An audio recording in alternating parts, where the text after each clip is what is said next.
시청자 여러분 안녕하십니까. 이제 10월 12일 밤이 깊어가고 있습니다. 지금부터 전욱현의 안보정론 시작하겠습니다. 대장동 사태 또 이게 제일 중요한 뉴스죠. 오늘 하루 종일 엄청 아주 급박한 상황이 계속됐습니다. 문재인 대통령이요 철저하게 수사하라 얘기했고, 또 김호수는 바로 바톤을 이어받아가지고 검경 간의 하트라인을 구축하라 이렇게 또 지시를 했고요. 오후에 들어서서는 결국 검찰이 전격적으로 사전 구속영장을 청구했습니다. 그렇기 때문에, 그리고 또 이재명이는 국감을 경기도지사 타이틀을 달고 받겠다 이렇게 또 발표를 했어요. 자, 그러다 보니까 오늘 이 대장동 사태가, 즉 이재명 게이트가 벌어진 이후로 가장 중요한 뉴스가 많이 나온 날인 것 같습니다. 그리고 또 이 남욱이가 JTBC 전격적으로 전화 인터뷰를 했어요. 그래서 하나씩 둘씩 핵심 의혹 인물들이 입을 열기 시작했습니다. 자, 여러분들도요 어디까지가 사실이고 어디까지가 가짜인지 참 구별이 안 될 거예요. 김만배는 아예 입에 시작과 끝이 전부 거짓말로 다 완전히 입 자체가 거짓말 제조기다 이렇게 생각하시면 될 정도로 지금까지 언론에 나온 보도 내용을 전면 부인하고 있는 것이 특징이고, 이렇게 전면 부인하다 보니까 검찰에서도 사전 구속영장을 바로 쳤다 이런 보도가 나오고 있습니다. 자, 그래서 이제 구속영장 내용도 말씀을 드리겠고, 이제 청와대 왜 문재인 대통령이 지금 와서 그러한 입장을 냈는데 이것이 진짜냐 아니면 가짜냐, 이 논란이 아직도 수로들지 않고 있는데요. 저는 가짜일 가능성이 크다 이렇게 판단합니다. 즉 쇼다, 내가 철저하게 수사를 하지 않았느냐. 왜냐하면 여러분들 잘 아시다시피 대통령이 자기 이익에 맞으면, 예를 김학의 사건 검찰 경찰 명운을 걸으라 했잖아요. 한두 번입니까? 그 다음에 기무사 계엄령 묶어 나오니까 철저히 수사를 해가지고 기무사령관 한 사람 극단 선택만 하게 만들었잖아요. 한두 번이 아니에요.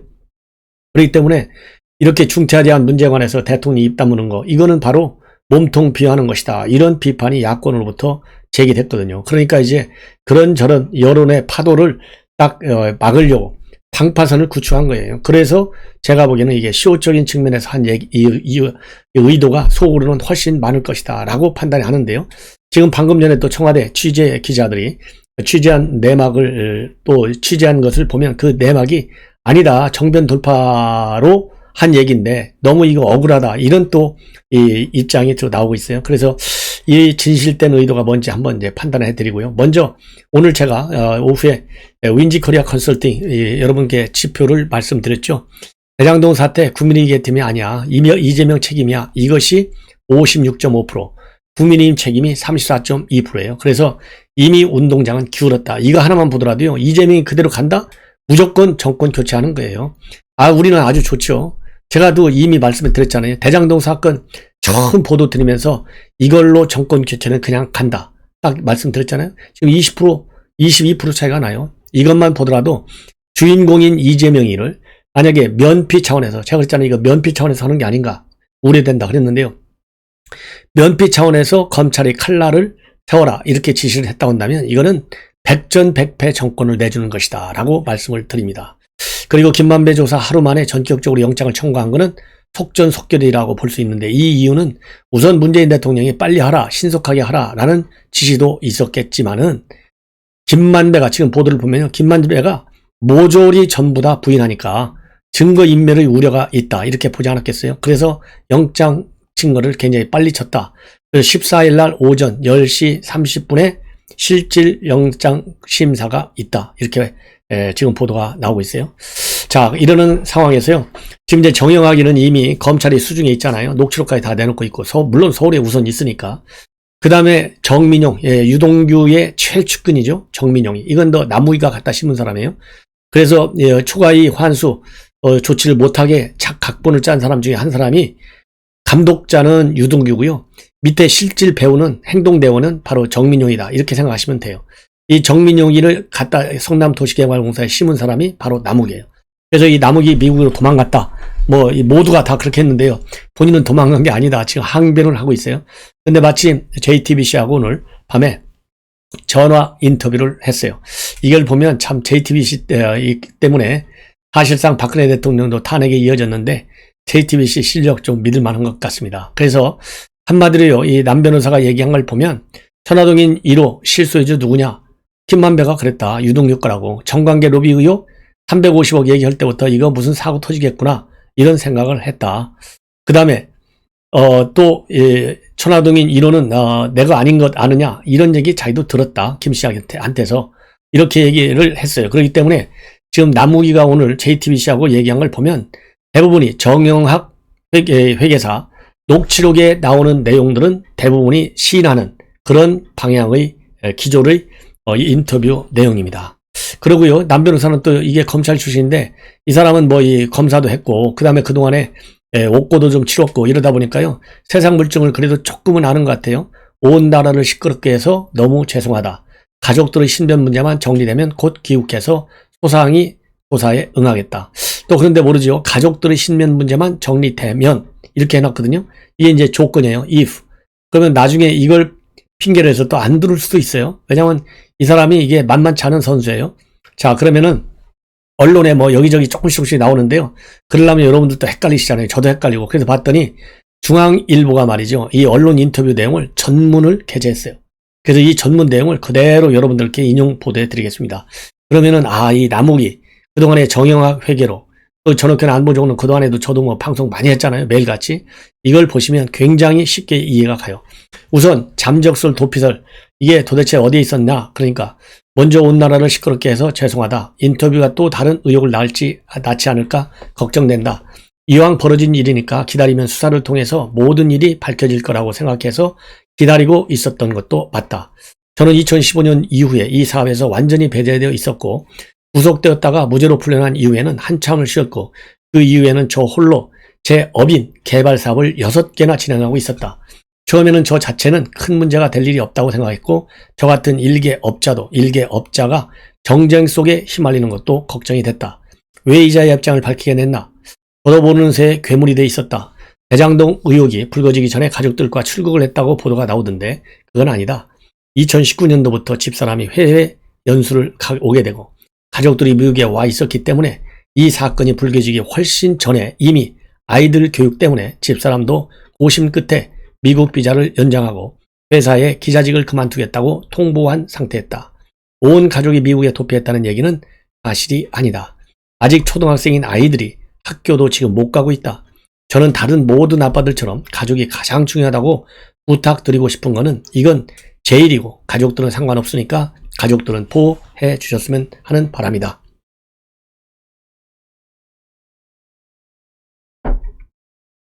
이 대목은 저도 뭐 아이를 키우는 입장에서 이해가 갑니다.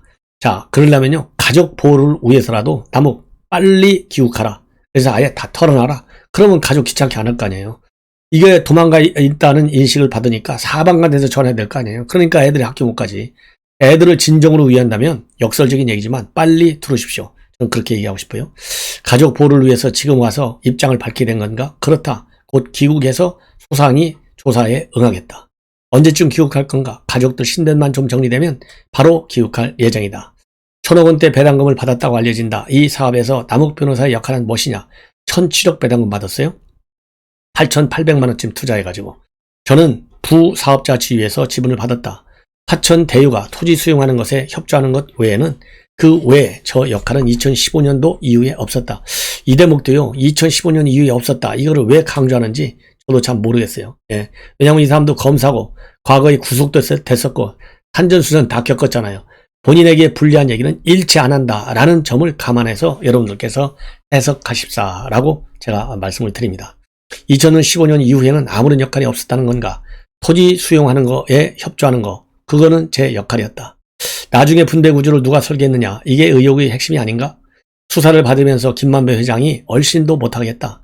그래서 구체적으로 어느 부분이 어디까지 관여를 했는지 제가 추측해서 답변을 내는 것은 부적절하다.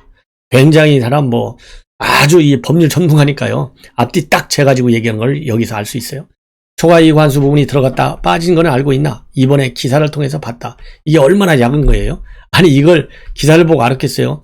이 초과이익 환수 부분 빠진 거 다 알으니까 그거 보고서 다 배당 들어간 거지. 이건 저같이 평범한 사람도 알겠는데 이 사람도요. 반 진짜고 반 거짓말한다 생각하시면 돼요. 넉넉하게. 그 다음에 2014년부터 15년까지 사업에 관여했다고 하니 통상적으로 그동안의 관행적으로 이런 사업 내용들이 빠졌을 경우에는 누가 이걸 의사결정을 했다고 판단하나 성남도시개발의 유동규 본부장이 의사결정권자였던 것으로 알고 있다. 그러면 유동규가 최종 결정권자였나? 그 윗선을 말씀하시는 거라면 그것까지는 저는 알지 못하는 부분이기 때문에 저는 유동규 본부장이 최종적으로 이 사업을 결정했다고 이해한다. 이거 봐요. 앞뒤로 탁 수식어 붙일 거 얘기하잖아요. 예. 그러니까 이 얘기는 뭐냐? 내가 모르는 부분, 그러니까 내가 거짓말했다고 나중에 몰아치지 말라 이거예요. 이 얘기는 결국 뭐냐? 유동규 플러스 알파가 있을 수 있다. 이 얘기나 마찬가지 아니겠어요? 그 알파가 지금 몸통 이재명이다. 이렇게 우리 야당에서 주장을 하지 않습니까? 김만배는 누구 소개를 하게 됐나? 2011년 말쯤 배아무개 기자의 소개를 하게 됐다. 이 사람이 천화동인 7호 소유주예요. 배아무개 기자. 이게 김만배하고 아주 절친한 사이라는 거 아니에요? 그 다음에 김만배가 이 화천대유의 대주주로 돼 있는데 실제 소유주가 맞냐? 내 지분의 절반이 유동규 거다 라는 녹취가 들어있다고 들었다. 저도 유동규 본부장의 지분이 있다는 얘기를 김만배로부터 들은 사실도 있다. 근데 그 진위가 어떤지는 김만배 회장이랑 유동규 본부장 두 분만 알 수 있을 것 같다. 이 부분은 제 생각에 수사가 진행 중이니까 곧 밝혀지지 않을까 생각한다.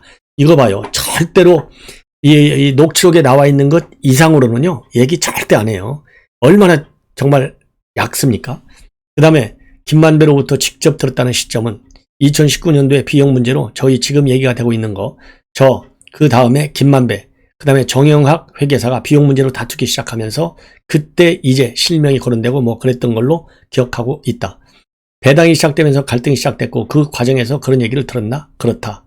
정민용 변호사, 이 나무위가 성남도시개발공사에 심은 사람이 정민용 변호사예요. 자술서에도 유동규가 천화동인 1호는 내 거다 라고 말했다는 대목이 있는데 이 얘기를 듣고 나서 그렇겠구나 라는 생각을 했나? 그럴 수도 있고 아닐 수도 있다고 생각한다. 이거 얼마나 이게 약어요. 이 대목에서도 아주 그냥 법망을 피해가려고요. 난리를 치고 있어요. 그리고 나중에 이 사람들 조사받을 거 아니에요. 이럴 때 너 JTBC 인터뷰에서 이렇게 얘기했는데 지금 왜 이렇게 얘기해? 다르잖아. 이런 추궁 안 받으려고 하는 거예요. 좌로 가면 이렇게 가도 맞고 저렇게 가도 맞고 다 이렇게 전략적 모호성을 애매모호하게 그리고 상황에 따라서는 모른다. 이렇게 또 얘기하는 거예요. 조건을 깔아가면서. 김만배 회장님하고는 솔직히 돈 문제를 갖고 몇 년 동안 굉장히 불편한 관계로 지냈다. 김만배 회장님은 돈 문제가 나오면 하루에 몇 번씩 입장을 바꿨기 때문에 그게 진짜인지 아닌지도 의문을 가지고는 있었다. 지금 언론을 통해 나오는 것은 유동규 본부장이 실제로 본인 거다라는 얘기가 맞는 것 같기도 하고, 이봐요, 맞는 것 같기도 하고, 제가 직접 유동규 본부장한테 직접 들은 말은 없으니까 이 부분에 대해서는 본인들이 해명을 하거나 사실을 밝혀야 하지 않을까 생각한다. 아니, 유동규한테 직접 안 들었어도 유동규하고 그냥 정민용이하고는 짝짝꿍 돼서 일을 하는데 정민용이를 누가 심었어요? 본인이 심었잖아요. 그런데 왜 모르겠어요? 이거 말도 안 되는 얘기지. 그 다음에 녹취록에 김만배 씨의 다른 발언도 나온다고 한다. 자신의 지분은 그 중에서 절반은 그분의 것이다. 너희도 알지 않느냐? 라는 내용인데 이런 얘기도 그동안에 직접 들어본 적이 있나? 그분은 잘 기억이 나질 않는데 녹취록에 있으니까 맞을 것 같다. 그러나 그분이 누군지는 유동규인지 누구인지는 당사자만 알고 있을 것이다. 자, 이 대목에서요. 이 김만배가 의혹을 받는 게 처음에는 이 갈등, 즉 당사자 간의 갈등을 없애기 위해서 그분이란 말을 일부러 자기가 했다. 이렇게 얘기를 했어요. 근데 나중에 이게 자꾸 문제가 되니까 뭐라고 이제 꼬리를 내렸느냐? 내가 기자들이 질문한 것을 잘못 알아들어가지고 그분이라고 갈등 관계를 끌려고 그분 얘기를 일부러 꽤 맞췄다 그랬는데요. 나중에 최종적으로는 그분이 존재하지 않는다는 거예요. 이 녹취록 자기 천화동인 1호가 내 거야. 이거 내 거 100% 내 개인 거. 그러니까 그분이 이거 있을 수 없다. 이렇게 딱 잘라서 부인을 하고 있는 거예요. 이러니까 이게 김만배 이게 얼마나 교활한 사람입니까? 예. 아니 대부분의 권순일 대법관 만나러 가면서 이발관에 갔다고 거짓말을 하니까 이 정도면 김만배가 어떤 사람인지 인격적으로 뿐만 아니라 이 사안의 중대성에 비춰볼 때 얘기를 할 바에는 그래도 다는 아니더라도 어차피 검찰 가서 얘기할 거 그래도 우리 국민들의 분노와 격분을 보면 좀 사실대로 얘기해야 될 거 아니겠어요? 그 다음에 이 녹취는 지난해 가을에 녹음이 된 것으로 알려지고 있고 유동규, 정영학, 김만배가 등장하는데 그분이라고 지칭하는 사람이 있나? 김만배 씨가 평소에 유동규 본부장에게 그분이라고 지칭한 바 있나? 그러니까 그런 기억은 없다. 그냥 저희들끼리 있을 때는 형 동생이다. 유동규 본부장은 제가 진짜 대표로 있을 때는 되게 어려운 사이였다. 무서운 사람이다. 그럼 그 사이에 누가 제일 큰 형이냐? 그러니까 김만배가 제일 큰 형이래요. 대장동 개발 사업이 하이리스크 하이리턴이라고 볼 수 있나? 결과적으로 말씀드리면 결과적으로는 그렇기도 하고 아니기도 하다. 다른 이야기지만 김만배 회장이 350억 로비 비용이 든다는 얘기, 비용 문제로 다툴 때 이게 큰일 나겠구나라는 생각을 했다. 350원 로비는 어떤 내용인가? 그러니까요, 50억씩 7명에게 350억 원을 주기로 했다는 그 얘기 말이다. 그 얘기를 직접 들었나? 저희는 계속 들었다. 그래서 그 비용이 많이 들어가니 너희가 이런 비용을 내라 해서 계속 부딪혔다. 7명을 구체적으로 누군지 얘기했나?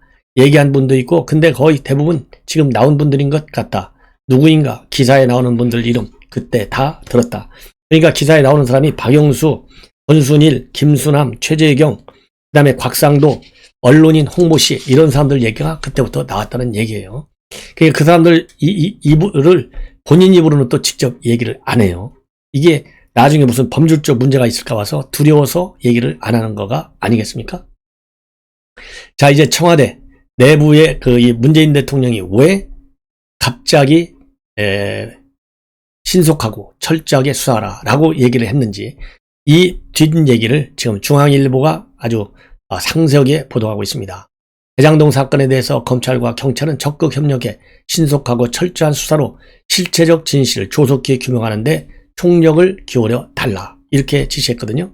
그래서 이러한 지시 내용과 관련해서 이게 육성으로 처음 나온 얘기잖아요. 이거를 이제 내부 분위기를 쭉 비하인드 스토리를 얘기하는데 문 대통령이 이날 오전 회의에서 직접 관련 지시를 했는데 지금이 말씀을 전할 때라고 판단한 것 같다. 예. 그러면 왜 지금이냐 이거예요. 바로 뭐냐. 이재명 지사 경선이 10일 날 있었잖아요. 50.29%. 그게 딱 12일이니까 이틀 만에 나왔거든요. 근데 어제 11일 날은 휴일이었어요. 그러니까 오늘 회의하자마자 나왔다는 겁니다. 그래서 본래부터 문재인 대통령 생각이 어떻게 됐는지 쭉 한번 제가 말씀을 드릴게요. 보도를 중심으로 해서 청와대 내부 기류에 밝은 여권 고위 관계자입니다. 여권 고위 관계자. 그럼 청와대 내부 기류에 밝은 여권 고위 관계자는 누구일까요? 대충 당에서 랭킹 1, 2, 3위 정도 되겠죠. 그 다음에 정부에서 핵심 인사 누구겠습니까? 대충 우선 법무부 장관이 거기 들어가지 않겠어요? 검찰총장도 들어갈 수 있겠죠. 검찰총장하고 법무부 장관이 이 법조권에서는 거기에 해당되겠죠. 여권 고위 관계자. 대충 이 정도면은 그 다음에 청와대 안에서의 관계자는 청와대 핵심 인사라고 할 텐데 청와대 핵심이라고 안 하고 여권 고위 관계자는요. 제가 보기에는 당 쪽 사람일 확률이 굉장히 많고 그 다음에 정부 쪽에서는 이 박범계일 가능성이 많다. 왜냐하면 김호수는요. 지금 자리에 들어간 이후로 이렇게 언론에 거의 얘기를 안 해요. 그렇기 때문에 김호수는 아니고 박범계일 가능성도 배제할 수 없어요. 이렇게 해서 여권 고위자가 관계자가 누구인지 청와대 내부 기류에 밝은 이렇게 대충 보시면 될 거예요. 그리고 전직 청와대 인사 중에서 말하자면 청와대하고 대화의 채널을 갖고 있을 수 있다고 생각하는 이 전직 청와대 출신 고인사 이 정도로 압축하면 대충 그림이 그려질 겁니다. 대선 후보가 결정됐기 때문에 문 대통령이 입장 표명에 따른 경선 개입 의혹 등 정치적 부담을 덜 수 있게 됐다고 판단한 것으로 안다. 다만 문 대통령의 공개적인 입장 표명이 나온 것은 이날이 처음이지만 문 대통령은 지금까지 내부에서는 철저한 수사가 필요하다는 의견을 내야 한다는 뜻을 여러 차례 밝혀왔다. 특히 대장동 의혹이 불거진 뒤 단군 이래 최대 치적이라고 강조해온 이재명 후보의 접근법에 대해서 문 대통령이 우려를 했던 것이 사실이다. 그리고 이런 상황에서 이 후보의 측근인 유동규 기획본부장이 구속되자 여기서도 측근이라고 하잖아요. 청와대 여권 고위 관계자도 이게 측근 맞는 거예요. 의혹이 이미 사법의 영역으로 들어온 이상 정치적 해명만으로 덮고만 가려고 하면 대선을 정상적으로 치를 수 없다는 취지의 발언도 문 대통령이 그동안에 했다. 그래서 청와대 내부에서는 이날 문 대통령의 발언을 일종의 정면 돌파로 해석하는 기류가 있다. 그리고 또 수사가 속도를 낼 경우에는 여권의 집권 여당의 대통령 후보의 연루 정황이 나올 수 있는 상황이기 때문이다. 이 대목이 굉장히 중요해요. 연루 정황이 나올 수 있는 상황이기 때문에 정면 돌파할 수밖에 없다 이겁니다. 그래서 이와 관련해서요. 청와대 핵심 관계자는 이 부분은 이제 청와대 핵심 관계자가 얘기하는 거예요. 국민적 관심이 폭발하고 있는 사안인 만큼 수사기관에 의한 확실한 소명 없이 이 문제를 계속 끌어안고 가면 대선 패배로도 이어질 수 있다는 절박감이 반영된 것으로 읽힌다. 청와대 핵심 관계자는 뭐 누군지 여러분들 짐작할 수 있겠죠. 정부 그리고 내에서는요. 이건 총리실 관계자가 하는 얘기예요. 후보의 이재명 후보의 안정적 과반 관측이 빗나간 3차 선거인단 투표 결과가 영향을 끼친 건 아니냐 이런 관측도 나오고 청와대 내부에서는 꽤 이전부터 문 대통령이 관련 언급을 할 작정이었다. 이렇게 얘기를 하고 3차 선거인단이 영향을 준 것은 아니다. 이렇게 지금 상황입니다. 예. 그리고 당초 경선 도중이라도 관련 입장을 내야 한다. 이것이 문재인 대통령을 생각했는데요. 경선 개입을 우려한 일부 참모들이 반대로 시기가 늦었을 뿐이다. 예. 이렇게 지금 청와대 내부 분위기를 지금 전달하고 있습니다. 그래서 청와대는요, 문 대통령의 대장동 정면 돌파론을 부각하지만은 우리 야당은 노 이재명 후보 비호 발언이다. 이렇게 상당히 비판적으로 입장문을 지금 내고 있습니다. 그러니까 청와대가 이렇게 중앙일보에만 이렇게 자세히 나와 있어요. 이 얘기는 결국 뭐냐? 야권이 말이죠. 지금 현재 특히 김기현 이 대표를 중심으로 해서 굉장히 지금 세게 이 특검을 거부하겠다는 대국민 선언이다. 이렇게까지 밀어붙이고 있잖아요. 그러니까 야권의 이런 불만과 비판을 희석시키기 위해서 일부러 아니야 정면 돌파하겠다는 거야. 왜 오해하고 있어? 이런 여론을 만들기 위해서 일부러 이런 시나리오를 가지고 언론 플레이를 할 가능성도 배제할 수 없다. 이런 점을 우리 시청자 여러분들께서 감안하시고요. 저는 이게 쇼일 가능성을 많다라고 볼 수밖에 없는 게, 자, 청와대가 말이죠. 문재인 대통령 첫 육성이 검찰, 경찰 신속히 빠르게 철저하게 수사하라 해놓고서 뒷구멍으로는요. 이재명이 면담 신청이 들어왔다. 이거를 공개하고 있어요. 그래서 면담 여부 이거를 지금 협의 중에 있다. 이 얘기는 결국 이재명이 위로해주는 얘기잖아요. 이재명 너 너무 염려하지 마. 내가 그냥 쇼잉 차원에서 수사하라고 한 거야. 너 봐주려고 하는 거야. 알았지? 그러니까 내가 당신 지금 청와대 들어오라고 하는 거를 내가 검토하고 있잖아. 이런 연막극일 가능성이 있는 거예요. 그 다음에는 청와대 인사들이 지금 언론에 얘기하는 걸 보면 청와대의 철저한 수사, 왜냐하면 이재명 쪽에서 지금 약간 좀 힘을 실어줬다 이렇게 하고 있지만은 이낙연 쪽에서도 좀 뭔가 이상하다 그러면서도요 헷갈려하는 그런 입장이거든요. 그러니까 그리고 지금 우리 야권에서 이재명이 봐주기다 이렇게 비판하고 있잖아요. 그리고 특검을 거부하는 것이다. 왜냐하면 검경의 철저한 수사니까 이거는 뭐 특검 안 하겠다는 얘기다. 이렇게 비판을 하니까 확대 해석을 하지 말라고 돼 있거든요. 정치적으로 확대 해석을 하지 말라. 이 얘기는 결국 이재명 죽이기다 이렇게 생각하지 말라는 거예요. 그리고 특검 거부한다 이렇게 생각하지 말라는 거예요. 그러면 뭡니까? 뻔한 것이지. 그냥 쇼 차원이죠. 그 다음에는 원론적인 입장이다. 원론적인 입장임을 감안해달라. 이 원론적이라는 게 뭐예요? 하도 왜 대통령 말 안 하고 시비를 걸으니까 내가 얘기한 거야. 그리고 원론적으로 죄가 졌으면은 철저하게 졌는지 안 졌는지 수사하라. 이 원론적인 차원에서의 최소한의 입장문에 불과한 거야. 이렇게 해서 원칙적으로 철저하고 신속하게 수사하라는 말의 의미, 이 의미는요 세게 수사하라는 얘기잖아요. 그리고 반드시 캐라는 얘기잖아요. 그게 아니다. 그런 식으로 해서 이재명 죽이기 작전의 일환이 아니다. 이렇게 해서 이재명을 챙겨 나가는 모습을 보여주고 있는 거예요. 이것만 보더라도 오늘 이 문재인 대통령의 입장은 이재명 봐주기 차원에서, 그러니까 분노하고 있는, 경노하고 있는 여론에 말하자면 물을 타기 위해서 검찰이 빨리 해서 이건 이재명과 직결되지 않았잖아. 그럼 됐지. 그러고서 고하고 가려는 시나리오의 일환이 아닌가. 이런 합리적 추론을 하지 않을 수가 없어요. 예. 이제 마지막으로요. 그러면 오늘 청구한 영장에 어떤 내용이 되어 있는지 지금 연합뉴스를 비롯해서 지금 제기가 되고 있는데요. 구속영장에 1,100억의 배임, 750억의 뇌물, 55억의 횡령 혐의가 적시가 됐다. 그래서요, 뇌물 공여, 그다음에 특정 경제범죄 가중처벌법상 업무상 배임, 횡령 혐의가 게재되어 있다고 합니다. 자, 구체적으로 보면요, 이 사업협약서에 민간 투자자의 초과이익 환수 조항을 빼기로 공모해가지고 이 김만배 씨가 유동규하고요, 성남시에 1,100억대의 손해를 입힌 것으로 판단하고 있어요. 그래서 검찰은 업무상 배임 공범으로 영장 범죄 사실에 적시했다. 이렇게 나오고 있습니다. 그래서 검찰은요, 이 김만배 씨가 유동규 본부장에게 그 대가로 개발이익의 25%를 지급하기로 약속하고 올해 초 700억 원 중 5억 원을 먼저 지급한 것으로 보고 있다. 그리고 이 김만배 씨가 곽상도 아들에게 병채 씨에게 최저임금 명목으로 55만 원을 지급한 것도 뇌물로 보고 영장에 적시했습니다. 그리고 아울러 김만배가 화천대유에서 빌린 473억 원 중에 용처가 소명되지 않은 55억 원에 대해서 횡령 혐의를 적용했습니다. 이 김만배 씨는 이러한 모든 혐의를 전부 어제 검찰 조사에서 부인한 것으로 그렇게 알려져 있고요. 각종 로비 의혹에 대해서는 수익금 배분을 둘러싼 갈등 과정에서 사전에 공제해야 할 예상 비용을 서로 부풀려 주장한 것일 뿐 실체가 없는 얘기다. 이렇게 부인을 했고, 또 473억 화천대에서 빌린 거, 이거는 초기 운영비 또 운영 과정에서 빌린 돈을 갚는 데 사용했고 불법적으로 쓴 것이 없다. 이런 입장을 그렇게 진술했고요. 그리고 이제 곽상도 아들에게 지급한 퇴직금은 업무 중 사한제를 입어서 회사의 상여금 퇴직금 분배 구조와 틀 속에서 정상적으로 처리된 것이다. 예, 그렇지만은 검찰은 김만배 이런 주장 전혀 신뢰할 수 없다. 그래서요, 14일 날 오전 10시 30분에 중앙지법에서 피의자 신문이 일어나게 됩니다. 이와 관련해서 김만배 변호인단은요, 강력히 반발하고 있습니다.